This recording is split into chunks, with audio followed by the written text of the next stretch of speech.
Hello everyone, I'm joined by Txao, coach for Ex Oblivione today to talk to me about his team, his expectations in OWCS, and some of his thoughts on the meta. So welcome Txao. I think I really want to start with the roster because if we look at the history of maybe this core of players, back in Flash Ops you were ex-Ex Oblivione, but now you are re-Ex Oblivione with the sort of core of you Chase and Crispy. How did you recombine with the org?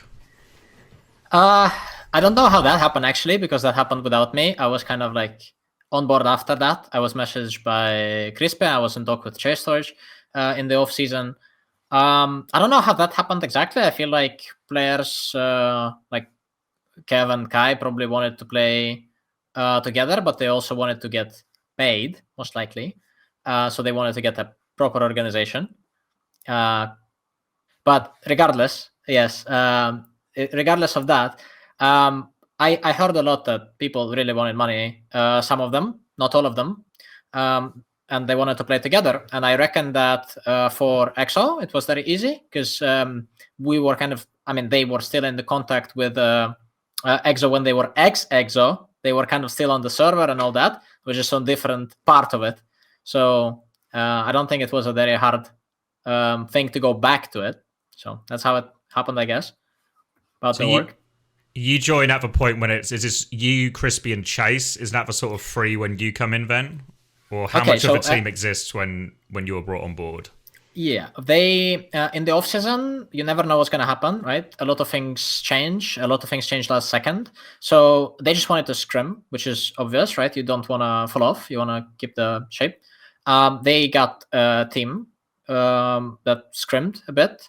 The team wasn't what it is right now, but there were core players that are still there. There was Chase, Cookie, and Crispy from the roster that's now. They didn't have flex support. I believe they played with Knail, I think, at the time, but I don't think that he was confirmed because later playing with Peps a lot. So that was when I joined and started like specking, and we started thinking about building roster. I mean, we kind of had the roster already, but it wasn't obviously finished because, for example, Chase was trialing for Timeless, I think. Crispy was trialing for some Cookie, trialing for Peps as well. And yeah, that's when I joined. And then as the roster starts to fill out, you build in. I think it was correct me if I'm wrong on the order, but it was like Knail seemed to come first, and then Cookie, or because Knail was on Peps for a point, right? And then you sort of yoinked him back to the gang. All right. So the way it happened, we had 4 players. We had Chase, Crispy, and Cookie, and the Flex DPS player, which is not on the team right now. And then we needed a Flex support, but Knail was looking into Peps already. So we started thinking about who can we get, and we trialed a lot of North American players. Not actually a lot. We thought about trialing a lot of North American players, but we ended up playing, I think, only with the Z-Man, and we would have went with the player if something else didn't happen. I'm not sure if it's a good thing to leak, but basically we got a package of Seiko, Shockwave, and Knail in one joining us, so we didn't have to trial for Flex support anymore. And we also got another Flex DPS player, which another Flex DPS player didn't really like, but that's not why we parted ways. There was another reason. Of course, I don't want to talk about that, but I think that he's in top 16 right now. He's on a good team. I think that he will do great. But after that, we also learned that Seiko cannot play until he's back at home from military, which is going to happen around 14th of March, I think, 15th, something around those. But obviously, we need to play Switch stage and maybe some group stage games before that. So we needed to get another Flex DPS player. And fortunately, we got messaged by Clowd. I think Chase Storage got messaged by Clowd saying, are you looking for a Flex DPS player? And we were. So we got him to trial. He was doing well. We got him on the team, and now he's doing even better. So when Seiko left for Space Station last second, which is obviously fine with us because, of course, like I mean, it's organization, and we kind of like had a player already, so it's not that big of a deal. We were fine. We still had a player fulfill his role. So a lot of moving parts, not quite as dramatic as NA roster mania, but still a lot of moving parts. Yeah. Are you happy with how it's settled then? Because kind of on paper, your team actually looks quite well balanced in terms of covering different metas and stuff. So are you happy with how it worked out, even though you sort of maybe lose Psycho last minute and others? For me, the biggest thing, the most important thing in a team is to have people who work well with each other, have good atmosphere, who don't bring anything bad into the team. So I think that we are fine in that regard. In terms of having players play characters well, there are certain things that Europe doesn't have, which are good flex supports. But Kinale is one of the best ones in Europe. Of course, compared to a Korean one, he's not gonna stand a chance on characters like Anna, on characters like maybe Zen. And not because he's bad mechanically, but because he didn't ever play them. He usually played Rush in Europe, right? So on Baptiste, he's gonna gap everyone, but maybe not on Anna. That is like the problem of meta, kind of, we might have. Also, I think that Chase Storage being a really good tank, versatile, one of the best in Europe right now, he still struggles on some off tanks, which of course is just a matter of time, just like for Kinale, but that time we will need, most likely. As for other players, I mean, to be fair, I would rather have 2 flex DPS players than 2 hit scans, because you can kind of, you very rarely play 2 hit scan on a map, right? You usually play either double flex or flex and hit scan. And good thing we have Shockwave for that, right? Because he can actually play both roles. But yes, I am just afraid that I might not find, or we might not find a place for Cookie, because Cookie is a really nice guy and he's really good at improving. He's really good at understanding what is being said. I really want to play him a bit more. But obviously, with Shockwave on the team, it's not going to be a very easy task. And that's, I guess, the only struggles that we'll have. But in terms of like versatility, I think we're very fine. Compared to others, I think we're the best at that. You're in a pretty unique situation, maybe partly, well, maybe mostly due to having Chase on the team, in terms of the meta seems to sort of be going in being pulled in 2 different directions. There's the more, I guess, Korean way of thinking, where we see a lot of Doom and a lot of Lucio Kiri type dive stuff. But then there's still a lot of this Ram Moira that we saw Twisted Minds have recent success with. But Chase is actually maybe one of a few players who can sort of do both roles. Yeah. Is that fair? That is the advantage that we have. The versatility that we have is mostly in the Chase Torch and in the Shockwave, because they can play, like, it's a hit scan player that can play Echo, and it's a tank player that can play almost every tank, which is very rare right now. There's a lot of players like Pistola, KSA, which are kind of limited by their hero pools, right? They're off tanks in Overwatch 1. We don't have that. We can play anything we want. The question is the depth of understanding of these compositions, I guess. I guess it puts you in an interesting question of, like, do you want to try and be as good as both comps and then just never take a mirror against each team? Or if it then leaves you in a situation where if one map's just particularly good for a team, you can never maybe beat, like, the RAM experts. I mean, for now, we are kind of like struggling to find that, because we had one thing going for us. It was really good. Then we had another thing going for us. It was also good. And we kind of thought, okay, we just always take that. But then bad things happened on officials, because we lost to Space Station, a team that we haven't lost a scrim in, like, I think 3 scrims. And now we are thinking, okay, maybe we should just do something different. My opinion is that we should just play what's good on the map. You know, if a map is good for something, we should play it. If a map is good for another thing, we should play it. And most of the time, the difference is Echo versus Hitscan. If you can play Echo on the map, maybe you can play Doom. If you can play Hitscan on the map, maybe you can play Ram. You know, we are thinking right now like that, or at least I am, and we'll see how it's gonna go. That's what we discussed with the team after qualifying from 6th place. Kind of discussed like what we want to do, because we never had those struggles that we had against Space Station during our match, right? I wanted to ask maybe particularly about Clowd as well, because I think maybe for me at least, and a lot of people when they think of Clowd, the big standout memory is kind of as the May player on Finland, and that's always where his strengths have been. But obviously, a lot of the scrims we've been watching, he's been playing almost solely Tracer, but he's doing really well on it. Is that something that surprised you when you initially started like trialing him for the team? And how do you think he sort of stacks up, I guess, against, I mean, quite a lot of the heavy hitting tracers in Europe we have now in terms of like Kev, Yubi, Checkmate? Well, we're gonna play more scrims against him, so on that I cannot answer yet. But as for others, I mean, for me, Cloud was always a tracer one trick. Like ever since Overwatch 1, he was just a tracer one trick.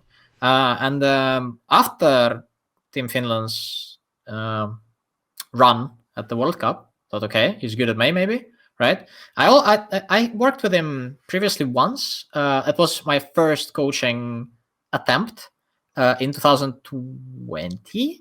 I think it was 2020, or yeah, it was 2020 when I came back from NA. I wasn't feeling really well, and I just tried to like coach Health's team. I don't remember the name of the team, but that is the team that we later won against you guys. And I was like, I replaced Senny on that roster, I think, and we got Lethal instead of Cloud. But before that, we had Cloud, and we got like 8th place or something with him. And I always knew there's a problem with Cloud that he had previously, which I knew exactly what it was. And right now it seems to have gone away. I don't think that it's there anymore. Maybe experience on LAN especially helped him a lot to grow as a player, as a person. And right now it's kind of like very easy. He's very easy to work with. In terms of mechanics, I think he's fine. I don't think that, of course, like there's a person like Kevster, but I don't think that Kevster has advantage over Cloud in terms of mechanics. Of course, maybe he does. On a good day, maybe not for Cloud. But the biggest advantage for Kevster is that he understands his place on the map better, right? He understands where and to be, which is the most important thing for Tracer. I feel like Cloud lately in scrims have been doing really well in that regard. When we started, when he just first trialed, I think he was not doing that like the best. And also after Seiko left, I messaged him, okay, so you're gonna be our main guy. We're not gonna look for anyone else. And he said, oh, okay, so now I'm gonna try hard. And actually, he has been. I mean, he has been. It's been looking very good for him. Yeah, I think of course, like when we went into the game against SR Check, I would say to him, right, like, I know what you're doing usually to other tracers, but don't chase this guy, right? If you start winning a duel, it's fine. Like, you did your job. You don't have to chase him around, right? And that's it. But yeah. And I maybe want to ask you a bit about, I guess, the structure of the team as well, because how does it work internally then in terms of who it is? Do you have like a sort of distinct main cooler, or is it more of a shared responsibility, or who takes these sort of decisions mid-game? Mid-game? Main caller, I guess, is Chase, which is not, of course, the best for a tank to be main caller, I guess. Not in most situations. It's very nice that he's very vocal because he can like assume both lead and second, like following role. But when Shockwave started scrimming with us, because he also like recently came back from a vacation, he has been calling a lot. I think a lot of like macro stuff. That being said, mid game during a fight, everyone's calling. There is no one who's not calling. I guess the most silent player we have is Knail, and even he learned how to call his plans with his ults and what he wants, and when he's in trouble. I think he can do it more in some cases, but in the compositions that we're running right now, I think he's doing a really good job of it. Who else? We have, I mean, everyone is vocal about what they need to be saying, right? If it's Crispy, he's going to say, careful this, careful that mid-fight, right? If it's Chase Torch, he's going to say when he can go. He's going to ask, hopefully he's going to ask his DPS if they're ready or not. And DPS are hopefully saying what they're doing and whether they need help or not. So I think it's just about like roles and communication. I think we have that figured kind of. And I want to ask as well, because you're working with Nohill as well. What's the sort of dynamic between you two in terms of, is one person in charge, or is it just a shared responsibility? Are you in charge of different matchups or different parts of a team, or how do you split the workload? Okay. When I came to the team, I was told that Nohill is going to be like part coaching. He's going to maybe come sometimes, but it ended up being he's coming almost to every scrim, almost every day. So it's like his main team, and I think the only one as well. The way I started doing it is when he came in, I was like, okay, that's an owl coach. I have a lot to learn, most likely. So I'm just gonna like sit and chill and see what he does, and he's gonna work on like macro, because he started immediately changing our compositions and all that. And I'm just gonna like see what I can improve for players, make sure they understand their roles within the composition. Okay, and that was the first couple of days, 3 days, and then I realized, okay, that's fine, but it's not what makes players happy, because Nohill is insanely good at understanding the game. To be fair, I feel like on the other interview that I gave, and the interviewer called him genius, or like asked if he's genius. I don't think he is. I think that there is space to improve. I don't think that he understands everything, but I think that he understands a lot. He's very smart in terms of the game. And surprisingly, I think that our understanding is very similar. But I don't mean in terms of level. I mean in terms of what should be where, like the places for the parts. Yes. Maybe he's a little bit ahead on that, but what he's definitely not ahead on is kind of like understanding what people tell to him. And I feel like that's a little bit of a language barrier, maybe. I think that sometimes he does, like, you would say something to him and he's like, yeah, and then he would ask the question again as if there is no answer, but there is answer. I feel like that's just a language barrier. There is also a little bit of maybe a cultural difference, which is going to be not very good for like players sometimes. But I think that we are getting better at working together in terms of like, when I need to, I give him space and I can translate if I'm not sure if other teammates understood what he said. I think that also with time, and even now he's learning a bit to give me space, which I kind of like can find anyway. But yes, and I think the more time goes on, I think the better it will be with us. But in terms of roles, I think what will end up happening is we just do what we see.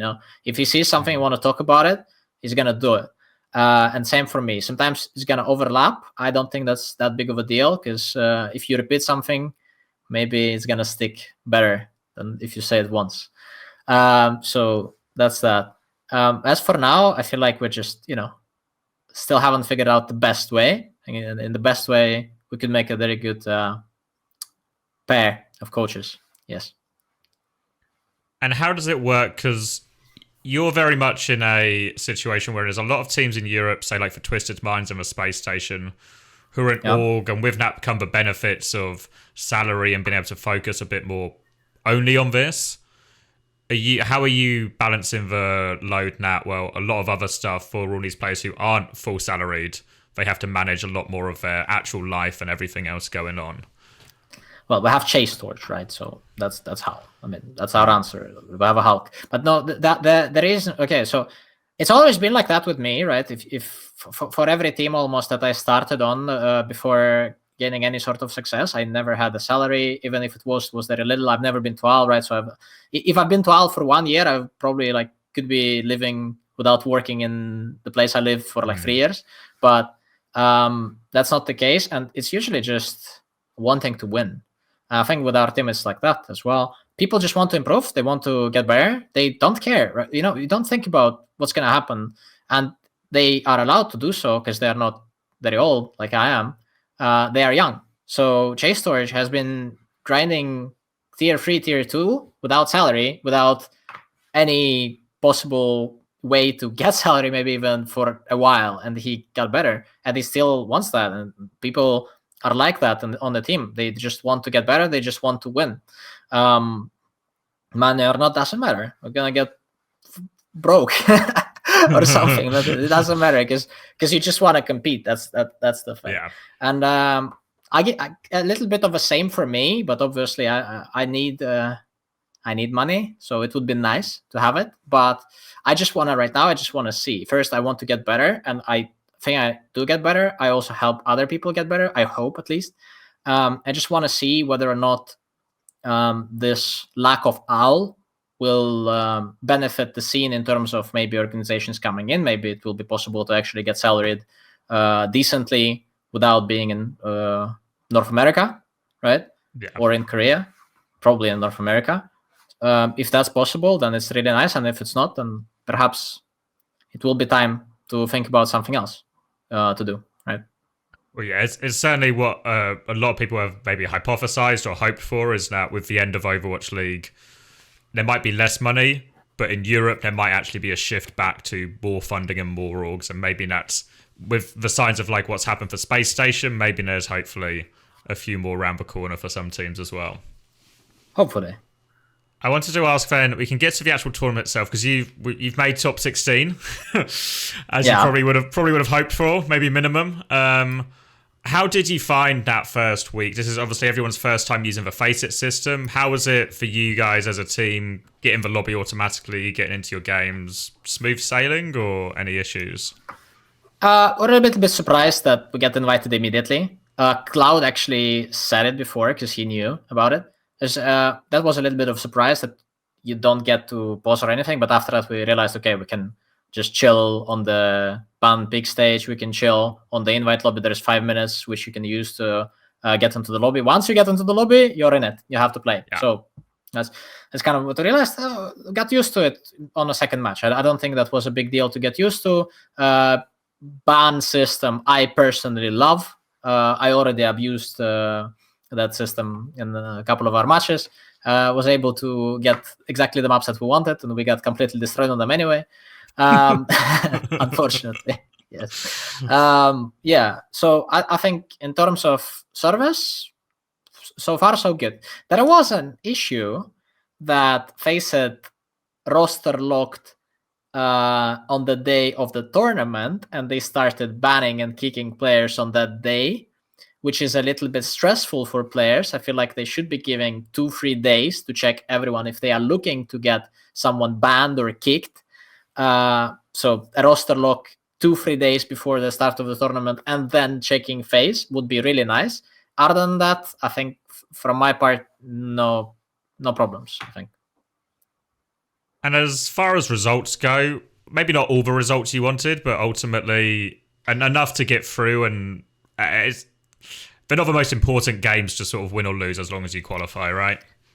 Yeah, I mean, we kind of played against teams that aren't, master teams. Most of them, they were decent teams. And by decent, I mean, top 16, top 32, whatever. And we lost 2 games, which so against SRP check, right? I thought we're going to lose. But I thought it's going to be closer because I thought that we're playing matchups that are better for us, that should be in our favor. And of course, they're going to outplay us most likely somehow, but it should be closer. And that was first thing that I really disliked. And the second thing, when we went into Space Station, I was certain we are right now top 2 or top 3, depending on how Twisted Minds would play against us on official in Europe. I thought Space Station have no chance against us. And we also got destroyed by something that is like not even good. We had advantage in terms of composition, in terms of everything. Just people were unable to execute it and unable to understand the basic like win conditions. Just a problem of adaptation, I guess. From us, we need to scrim more. We need to understand our compositions more deep, perhaps. That was a little bit frustrating. I also feel like there's a problem of maybe we play worse on officials than in scrims, which we'll need to address as well. But that was kind of like a little bit frustrating to see us losing to a team that I don't think we should have been losing at all to. Yeah, that's how I see it. It's a bit humbling in a way. Because there is a lot of strong teams in Europe right now. I think in other interviews we talks about how competitive it can be. Where do you actually sort of see yourself in this sort of Twisted Mind, Spray Check, SSG, Rock, Left Right Good Night, and Peps, and all these other teams? There's like a real mix of teams, plus even more now from the top 16. What sort of, if you had to put yourselves in a tier, where would you feel? Again, before Swiss, top 2. After Swiss, need to work for that. Like that's what we want, right? Okay, maybe we cannot beat like Kevster Kai in this meta. Maybe not. Or maybe we can. Who knows? But we need to get to the place where we are the second again, like after them. Because obviously, in my eyes, this team is the best in Europe. They lost to Twisted Minds and Swiss. I think that should never happen. I mean, I guess Twisted Minds just came back to understanding that they don't need to play Doom. They actually just play around Quad Sojourn and they win. But I think that Twisted Minds, I wouldn't be as afraid of going in against as RP Check. So I would say like we should just be beating Space Station, we should be beating Peps, and then everyone else. And then if we lose to Twisted Minds or SR Check, it's fine. But those are the teams that I want to contend with for top 3, not the other teams. So that's kind of where we want to be, If we look specifically at your group as well, because I think a lot of people talk about how you might actually have the hardest group out of all 4 of them. Obviously, with Rock, Esports, and Left Right Goodnight, it feels like maybe even the group's going to be more competitive than maybe some of the others. How do you feel? And obviously, Left Right Goodnight as your first, or Left Right Goodnight as your first matchup. How do you feel about the group you've been given and your chances of getting out of it, or obviously also finishing top of that group potentially? I think our group is fine. I don't think that it's...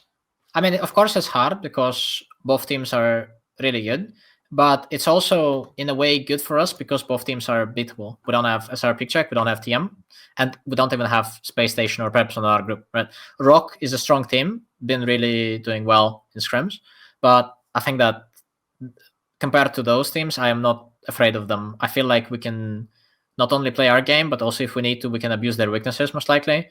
After that, just should be smooth sailing. Of course, need to first think about ourselves. As for the team Left Right Goodnight, William M1 team with Lethal, for me, it's just more of a mix of friends. I don't know actually how much they practice, how much they scrim, what they even want to do. I think they're all in collegiate, right, in NA, and they just had to play in Europe because of the rules. We'll see how it goes. I think whenever there is a guy with the name Lethal on the team, you should never be like sleeping, or you should never underestimate that team, because the wackiest stuff will work against you, and you need to be prepared for that. But yeah, that's how I feel about that group. I feel like almost in every group there is a matchup for second place, and I think in this one there is a matchup maybe for first, second, and third place. Perhaps that's why it's a bit more interesting in our group. Yeah, I think you're right. I think all the others, there's a sort of maybe who's the second team to get out of group with one clear favourite. With yours, it feels like the teams could finish in any order, given the day, given the result, given how it works out. Yeah. Just coming back to the meta, do you think then that where we are now is it starting to settle down? Because we've seen a couple of big shifts when we went from Ram, and there was a sort of doom phase for a lot of teams. But then we see, especially in, say, the Twisted Minds spray check game, it just becomes a sort of big Ram mirror all of a sudden. Do you think as we get to the crunch time of the season, the important games, teams are just going to start to maybe do what Twisted Minds did here in Swiss and just go, we just feel more comfortable on Ram, let's play that? Exactly that. So meta is a social construct. No, it really is. Okay, so I know some players. They are not bad players, like I would say tier 2 players, right? They'll be like, oh, these guys, they play Orisa, Cassidy, Torb, and they counter Doom, so let's go that. Oh, these guys played Reaper and they won against like this team with Reaper, so let's just play Reaper. Oh my god, these guys are playing Lucio Zan, and then in every ranked game there's Lucio Zan and with Monkey. And I'm saying, you cannot play Lucio Zan with Monkey, and people are saying, no, it's good because Space State, like London, are playing it back in the when it was played.